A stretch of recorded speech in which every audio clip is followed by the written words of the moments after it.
dia a todos. Vamos iniciar agora o webinar para esclarecimentos sobre a aquisição da CEMEP e o lançamento da nova UEN, né, de operações minerárias. Então, aqui conosco a gente tem o Túlio, DRI da companhia, para esclarecer dúvidas e fazer uma breve apresentação. Túlio, pode começar, por favor. Bom dia, gente. É um prazer receber todos vocês. Assim, muitos dos que estão aqui participaram do aporte capital que nós fizemos há 30 dias.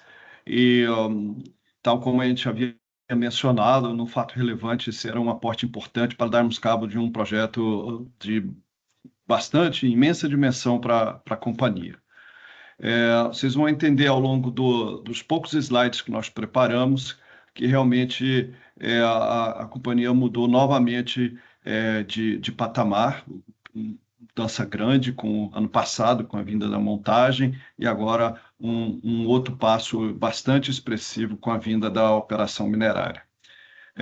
Começar a compartilhar com vocês a apresentação e vocês façam uma pergunta à medida que for aparecendo as suas dúvidas, e eu vou responder todas. Então, vamos lá. A aquisição da CEMEP dá início à unidade de serviços que nós estamos chamando de operação minerária, e o nome não está errado, nasce a maior empresa de serviço e mineração do Brasil, a somatória do nosso negócio de montagem de operação minerária e a nossa presença em infraestrutura que atende pesadamente a parte mineração, faz com que nós sejamos, de agora em diante, a maior empresa de atuação em engenharia no segmento de mineração no Brasil. Eu sempre passo esse primeiro slide, que é o de farol estratégico, onde nós passamos pelos pontos que são cruciais para que nós possamos dar movimento a um projeto de M&A. São a segurança de funcionários, solução de engenharia, prazo com cliente, normatização, know-how, treinamento de equipes, atuação em obras de grande criticidade, segmentos de industrial e infra, dependência ou não de regulação do governo e se é business to business. Aqui vocês vão ver que nós preenchemos praticamente tudo. O mundo deles, a engenharia ainda é um pouco na mão dos projetistas e do cliente, e a parte de normatização técnica também não tem menos engenharia aplicada por enquanto do que as demais, menos, mas nem tão menos, né? Do que as demais áreas que a Priner tem. Portanto, é de perfeito encaixe estratégico. Dado que é de perfeito encaixe estratégico, então a gente move para o projeto de M&A. O encaixe estratégico para nós na Priner é a mais importante tomada de decisão que existe, é o encaixe estratégico. Nós estimamos esse mercado em 10 bilhões de reais de operação minerária. Essa é uma estimativa que nós acreditamos que ela até está bastante aquém do que é o real potencial, pelo seguinte: desde o acidente de Mariana e Brumadinho, a disposição de rejeitos de estéreis via a construção de diques e barragens por alteamento montante foi proibido. Então, a nova forma agora de fazer a disposição desses materiais vai ter que ser via barragens e contenções de alteamento a jusante. Eu encorajo vocês a visitarem a NM19, que foi publicada logo, acho que 2019, sobre a diferença do alteamento a montante e alteamento a jusante. Vocês vão entender que o volume de material que vai ter que ser movimentado daqui em diante para dar cabo dessa exploração mineral no Brasil aumentou bastante. Um outro ponto importante é que a terceirização das operações minerárias é mais predominante do que a primarização, e os contratos são de longo prazo, que variam aí em torno de 5 anos, de 3 a 5 anos. Eu diria que 5 anos é um número relativamente confortável de nós termos como média dos contratos de operação minerária. Aqui nós estamos juntando o expertise que a Priner tem em geotecnia. Insisto que a nossa unidade de infraestrutura é uma boutique de engenharia e de soluções na área de geotecnia, recuperação de estruturas e drenagem. Somamos aqui o expertise de engenharia da área de montagem eletromecânica, e essas operações minerárias têm sistemas de filtragem e de separação e que são bastante demandantes de engenharia de montagem. Isso combinou com uma competência excepcional da CEMEP no mundo de operação minerária. Então, nós engenheiramos a CEMEP e recebemos da CEMEP uma expertise em gestão, em logística, em conhecimento de máquina e de lavras muito acima do que nós tínhamos antes. Então, a combinação das companhias é muito poderosa no ponto de vista de cross-selling e crescimento. Chama a atenção que só na Austrália, com a Mineral Resources, ou a McHone, ou a NRW, havia operação minerária equipada com engenharia. Agora nós temos uma companhia assim também no Brasil. A CEMEP opera uma frota premium, ela é composta dominantemente por duas marcas, a Scania e a Komatsu. Os principais clientes são a Anglo American, a MG Brasil, esse é lítio, a ArcelorMittal, que tem mineração, a Usiminas Mineração, a Samarco, o Grupo Avante e a Vale. Esses são os principais clientes. A CEMEP pode mais. Esse foi o maior motivador da união com a Priner. Assim, trazer engenharia, compartilhar risco e termos uma estrutura unida para que nós possamos ir além. Nós nos encantamos bastante com os sócios, com seus fundadores e com os planos de crescimento. Então, mas sozinhos e apenas com o risco em cima da família, era um risco muito alto para os planos de crescimento que a CEMEP tem. Esse é um segmento muito amplo e juntos a gente vai poder dar cabo desses planos que nasceram lá com a família fundadora e hoje nós temos a felicidade de contribuir com esse crescimento. Aqui eu queria explicar o que é o negócio de linha amarela, para que a gente não crie muita confusão de como precificar isso para a Priner. Então, esse gráfico é um gráfico muito simples, há 4 formas, basicamente, de operar em linha amarela, ou a gestão das frotas, onde a manutenção é feita pelo cliente, aqui a Localiza faz isso, a Vamos, a Unidas. Você tem a locação, onde novamente a Armac e Localiza estão presentes também, mas a manutenção é feita pela empresa de locação. Você tem a locação mais a operação, onde você aluga o equipamento e ele vai com o operador e vai também com a manutenção. E você tem o mundo de serviços. Nós estamos no mundo de serviços, que é o último aqui. Então, aqui nós temos a CEMEP, a UIM, a Escava Minas, a Fagundes, que são empresas todas bastante conceituadas nesse segmento. A Fagundes é uma empresa lá do Sul, que deve ter seu tamanho de 1,3, 1,4 bilhões de reais ano. A UIM também, em torno de 1,5 ou mais bilhões de reais ano. Então, são empresas deste porte. A CEMEP é uma, eu diria, é uma empresa que deve fazer um pouco perto de 500 milhões no próximo ano. E é uma empresa que tem o mesmo nível de exigência de treinamento que a Priner tem, de controle de segurança, de gestão de pessoas, de cultura. Então, assim, o trabalho que a CEMEP faz no mundo de operação minerária é espetacular e a gente se encantou bastante com isso. Esse gráfico da esquerda mostra que, à medida que você vai movendo para a direita, o retorno do investimento aumenta e o risco também aumenta. Então, nós não vendemos locação de linha amarela. Não é este o negócio que a CEMEP faz e jamais seria o negócio que a Priner entraria.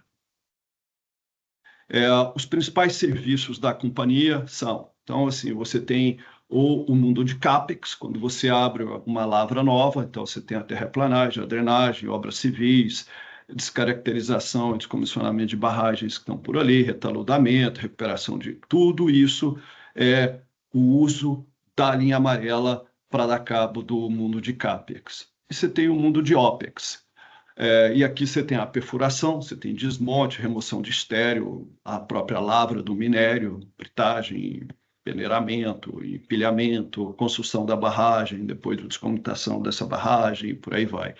Então, OPEX e CAPEX, e observem que a empresa vende serviços, ela não vende a linha amarela.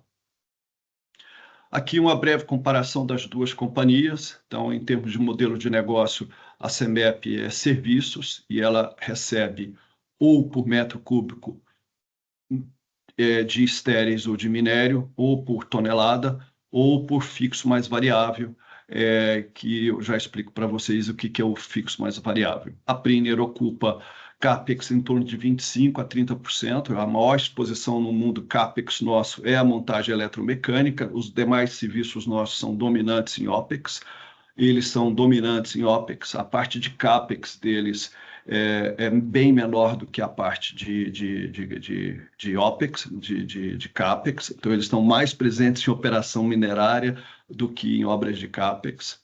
Nós estamos em offshore, em mineração, químico, petroquímico, sucro energético, papel celulose, eles estão em mineração, tanto é que é de operação minerária. Nós temos uma gama de serviços de engenharia, eles têm uma gama de serviços de utilização da linha amarela no mundo de operação minerária. Em termos de funcionários, eles têm 1.800 funcionários, nós temos 5.300. A receita líquida nossa no ano passado foi de 1.200 bilhão, a deles foi de 400 milhões. Eles cresceram em torno de 30% ao ano também, de 22 para cá. O EBITDA nosso teve 160 e eles tiveram 144, a margem EBITDA deles é maior, eles têm uma intensidade de equipamento maior também. O lucro deles é em torno de 10%, que foi o observado de 24%, mas vocês já devem ter acessado o material da Vulaia, no Valuation, que faz parte da AGE. Vocês vão ver que isso tem sido recorrente ao longo do tempo. A relação CAPEX pela receita lá é em torno de 15%, que é quase 2 vezes e pouco acima daqui. Eles têm uma alavancagem menor. Todos devem estar se perguntando o que vai ser a alavancagem da companhia, né? A alavancagem post-deal, que é o que interessa para a Priner no final do ano. A gente vai passar nos covenants, obviamente, vai passar nos covenants das debêntures, que seria menor do que 2,45 gerencial, olhando LTM CEMEP e 3,45 contábil. E aqui eu botei alguns indicadores, né? O EV/EBITDA, o imobilizado intangível e o capital empregado. Então, nós em junho estávamos sendo tradeados a 5,9 e a operação foi feita a 3,4. O imobilizado mais intangível Priner é de 516, lá é de 275. O capital empregado aqui é de 834 milhões, lembrando que aqui nós temos a parte das aquisições também, e lá o capital empregado é de 313. Então, esse é o que nós conseguimos resumir numa breve apresentação e assim, já ciente que vocês provavelmente tenham tido tempo de dar uma lida na proposta da administração, que foi protocolada. O CAD também foi protocolado, então eu fico aqui à disposição para responder perguntas de vocês. 15 minutos, cumprido o prazo aí de apresentação. O Pedro Tínio, do Itaú. Deixa eu permitir aqui o microfone dele. Pronto, Pedro. Vê se você consegue ativar seu microfone. Aline, Túlio, vocês me escutam? Sim, bom dia, Sim. Pedro. Boa, bom dia. Obrigado, pessoal, pela apresentação. Eu queria explorar, eu acho que um primeiro ponto aqui, Túlio, como que a gente vai enxergar, e também lendo lá pelos laudos de avaliação, a gente viu, né, da demanda necessária de CAPEX anual para você poder fazer a renovação de frota, né? E essa frota, pelo que entendi, ela é renovada em média ali a cada 3 anos, né? Eu queria entender, Túlio, como que vai ser esse processo. Como que vocês, ao longo do tempo, estão pensando em pegar essa expertise e ter alguma coisa que vocês conseguem fazer? Só para a gente entender um pouco melhor como isso passa no teu resultado, como isso vai passar no teu resultado, vai passar em outras receitas, qual que é a margem disso, como que a gente pode projetar isso, Túlio? Esse é um primeiro ponto. E aí, no segundo, eu queria entender um pouco mais o 2025 também. Olhando os laudos de avaliação, a gente nota que tiveram alguns efeitos, acho que não recorrentes, acho que no primeiro semestre. O segundo semestre, acho que parece que é um semestre expectativa mais normalizada, mas eu só queria entender um pouco melhor o que foi o principal ali do primeiro semestre da CEMEP, Túlio. Obrigado, viu, pessoal? Imagina, obrigado você, Pedro. Sobre a parte de capital, né, de CAPEX, essa companhia tem uma cultura de trocar a linha branca, seriam os caminhões, no máximo em torno de 15 mil horas, e a linha amarela em torno de 12 mil horas. Então, mantém-se uma frota nova, frequentemente e relativamente nova. Existe uma curva que eles fizeram ao longo de muitos anos de observação, que é o comportamento do custo de manutenção e também o valor da revenda do equipamento. Então, eles, depois de muito estudarem isso e tentativas e erros, eles enxergam que o ponto ótimo da troca do equipamento é em torno desse número de horas que eu comentei, que dá em torno aí dos seus 3 anos. Toda vez, então, nós podemos, e tem também você renovar até uma frota antes de chegar no final do contrato de 5 anos. Historicamente, a companhia e os resultados da companhia mais do que permitem isso, vocês compararem os resultados da companhia com outras empresas de serviços que têm balanços publicados, mesmo sendo de capital fechada, vocês vão ver que este modelo que a CEMEP optou de fazer uma troca relativamente curta, 10 mil e 15 mil horas, mantém eles com um retorno sobre o capital empregado relativamente acima dos seus concorrentes. Então, é um movimento assertivo que eles têm. Nós tivemos acesso aos dados deles de muitos anos para trás. Então, o segmento e os serviços e as margens propiciam um negócio a fazer esses investimentos de CAPEX por ano. Então, a parte de CAPEX de manutenção vai em torno de uns 50% da depreciação deles, que é investido, e os demais é investido em expansão. A gente publicou lá, nós não publicamos, desculpa, a conclusão do laudo é que em torno de 70 a 80 milhões de reais por ano é investido nessa companhia em troca de equipamento, seja para expansão, seja para manutenção. Como que a gente vai endereçar isso? Isso passa tudo pelo resultado da Prina, consolida tudo pelo resultado da Prina. Isso vai ser somado aos demais CAPEX que a companhia tem, se vocês observarem, tem sido muito baixos. O CAPEX nosso de agosto foi de 2 milhões de reais. O de julho foi de 3 milhões de reais.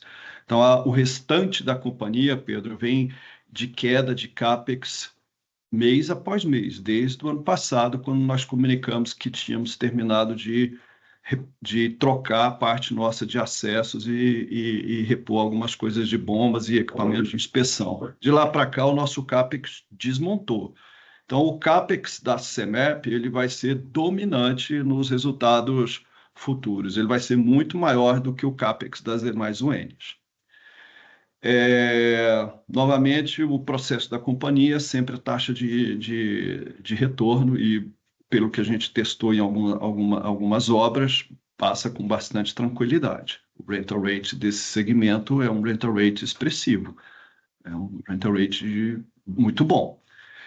Sobre o primeiro semestre, eles tinham alguns canteiros mobilizados dentro de um grande cliente e, ao invés de desmobilizar durante uma fase de aditivo, que eles ficaram sem rodar por alguns canteiros, eles mantiveram os canteiros lá, mantiveram o seu custo fixo e eles não conseguiram medir muita coisa que estava instalada. E essa negociação de aditivo levou 4 meses. Então, os 6 meses do primeiro semestre, ele teve 4 meses que ele receitou bastante abaixo do que ele está. Ele chegou a receitar 28 de um histórico de 35, 40, e isso voltou. Então, julho já é uma receita muito maior, ele fez 44 milhões já em agosto. Então, os aditivos já andaram e a empresa está normal, de julho para diante. Não, a gente não tem expectativa desse problema aditivo retornar tão cedo, não. Tá super claro, Túlio. Se eu puder só fazer um follow-up rápido na parte da primeira pergunta, quando a gente for olhar então o seu resultado consolidado junto com a CEMEP, a gente vai olhar outras receitas e outros custos, outras receitas, as receitas advindas da venda desse equipamento, né? Quando ele estiver dentro dessas 3.000 horas, e os outros custos, seja lá o custo que está bucado no teu balanço, por esse ativo. Você consegue passar por ordem de magnitude o quanto que isso mais ou menos representa ali do resultado? Qual que é a margem mais ou menos que a gente tem dessa venda?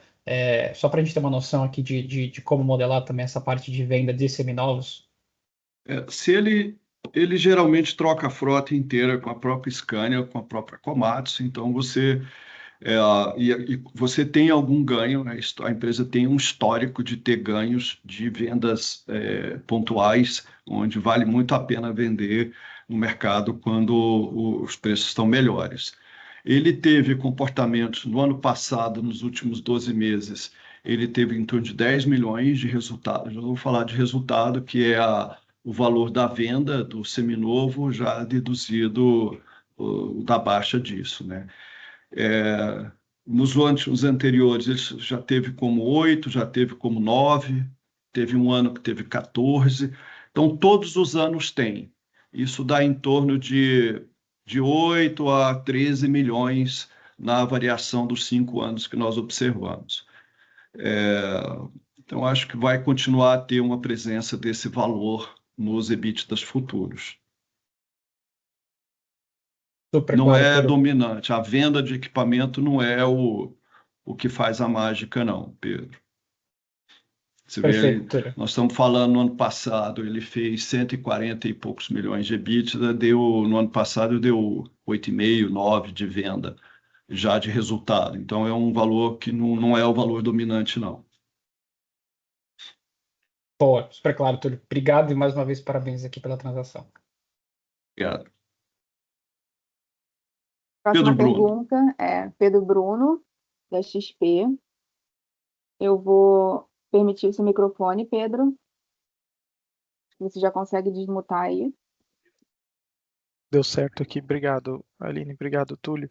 Eu tenho duas perguntas aqui. Eu queria, de forma um pouco mais ampla, se você puder explorar o que seriam, você comentou um pouco de sinergias de cross-sell, né? Acho que o mercado, de certa forma, está acostumado a ver algumas aquisições no histórico da Priner, onde a gente tem uma sinergia da empresa crescer muito, muito rápido, né? Então quando a empresa entrando na plataforma da Priner e dentro da gama de clientes que já atuam em outros serviços, outros segmentos, ora por sinergia de serviço, hora de segmento em si, mas tem um pouco na cabeça essa questão da empresa acelerar muito o seu crescimento, né? O fato da Priner trazer a empresa para dentro da plataforma, acelerar muito o crescimento. Eu queria entender o quanto que isso se dá também nesse caso, mas até pelo fato de ser um segmento novo, né, e está sendo criada uma unidade de negócio nova, eu acredito que o inverso também seja verdade. Aí eu queria entender sobre as duas óticas, né, tanto do quanto a CEMEP ganha em potencial de crescimento, talvez até dar alguns exemplos, mas também ao contrário, né, o quanto que trazer a CEMEP e os clientes que ela já tem, eventualmente aceleram outros serviços que a Priner já acumulou dentro do portfólio. Essa é a primeira pergunta. E a segunda é sobre OPEX versus CAPEX, né? Você tinha mostrado ali dois slides onde tinham exemplos de serviços onde a CEMEP atua no CAPEX, outros no OPEX, e aí no slide seguinte você mostrou um percentual de 100% OPEX, né, na atuação. Daí nos slides, acho que um ou dois slides para frente, quando tinha comparação com a Priner, ele mostrava isso ali na segunda linha, 100% de OPEX para a CEMEP. Aí queria só esclarecer para entender um pouco melhor essa exposição do quanto que eventualmente tem também de CAPEX na CEMEP, né, em termos de exposição à demanda, né? São essas duas, por favor. Esse percentual que eu coloquei ali é tudo operação minerária, né? Na verdade, eu deveria ter colocado tudo como OPEX, porque o CAPEX é quando você abre a lavra ou prepara a lavra para ser a área para ser lavrada e por aí vai. Então, a gente tem uma chama de CAPEX, eu não sei se está totalmente correto. Está correto porque você não está lavrando ainda, né? Você não está. Quando eu olho aqui em CAPEX, você prepara a drenagem superficial e a drenagem profunda para você começar a lavrar, você começa a fazer a implantação da linha das pilhas de estéreis, antes também de começar a lavrar, você trabalha nas obras de construção civil para dar cabo a isso, e depois você começa a lavra da mina, né? Então, acho que eu vou alterar aquele slide, vou colocar CAPEX e OPEX, pronto, porque o que eu chamo de CAPEX lá é imediatamente anterior ao OPEX e ele continua, a empresa continua lá dentro depois de iniciar a exploração da mina, ela continua lá na operação, tudo operação minerária. Sobre a parte de cross-sell, lembra que o core do negócio é a venda do minério. Então, esse movimento nos deixa assim, totalmente dentro do coração do negócio do cliente, onde nós temos assim que ser impecáveis na entrega, impecáveis na entrega. E isso é muito bom para a Priner, porque a qualidade da entrega nossa sendo boa, isso abre espaço também para a parte das engenharias. Então, se hoje você está operando uma mina e tem que fazer uma planta de filtragem, um sistema de britagem, uma planta de separação, um sistema de carregamento, você vai precisar de montagem. A gente monta, e monta bem, com um NPS de 100. Quando você está operando uma mina e você tem possíveis colapsos de talude, óbvio que não, engenharia de drenagem, descomissionamento de barragem, tratamento de infiltrações, montagem de drenagem profunda e drenagem forçada, injeção de polímeros para tratar isso tudo, o cliente teria que contratar engenharia, projetar e depois licitar e pedir para alguém fazer. Nós podemos fazer essa engenharia em casa e fazer a obra em casa. Então, o potencial de cross-sell que tem você ter um operador minerário com engenharia embarcada é muito grande. É muito grande. Então, eu estou absolutamente seguro de que o cross-sell nesse segmento entre a área de infraestrutura e de montagem vai ser muito expressivo. Semana passada, a Samarco soltou uma consulta, uma licitação para a área de inspeção de unidades. E nós temos como fazer a inspeção. E quem faz parte também da operação da Samarco é a CEMEP. E hoje nós temos orçado e temos trabalhado para conquistar projetos de montagem na Samarco. Então, aí nós estamos juntando empresas de NPS altíssimos, de qualidade de entrega altíssimo, que é a área de inspeção da PRI, né, a parte de montagem nossa, a CEMEP também, e também a parte de recuperação de estruturas que foram feitas lá na Recoleta Neves, na barragem que a Samarco teve que recuperar depois do acidente, foi feito pela área de infraestrutura, foi feito pela GEMAI. Então, isso mostra o potencial de cross-sell que tem em você equipar a Priner com a linha amarela e com essa gestão de logística espetacular que a CEMEP tem, e equipar a CEMEP com a cabeça de engenharia que nós temos. Show, perfeito. Obrigado, Túlio. Mais alguém quer fazer alguma pergunta?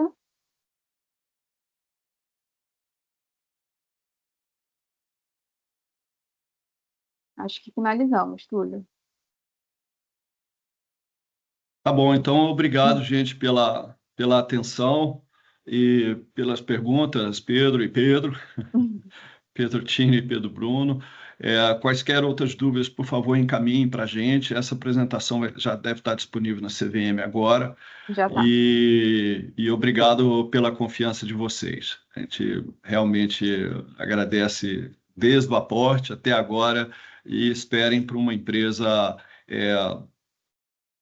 muito forte no mundo de mineração e o crescimento para outros estados além de Minas, muito em breve.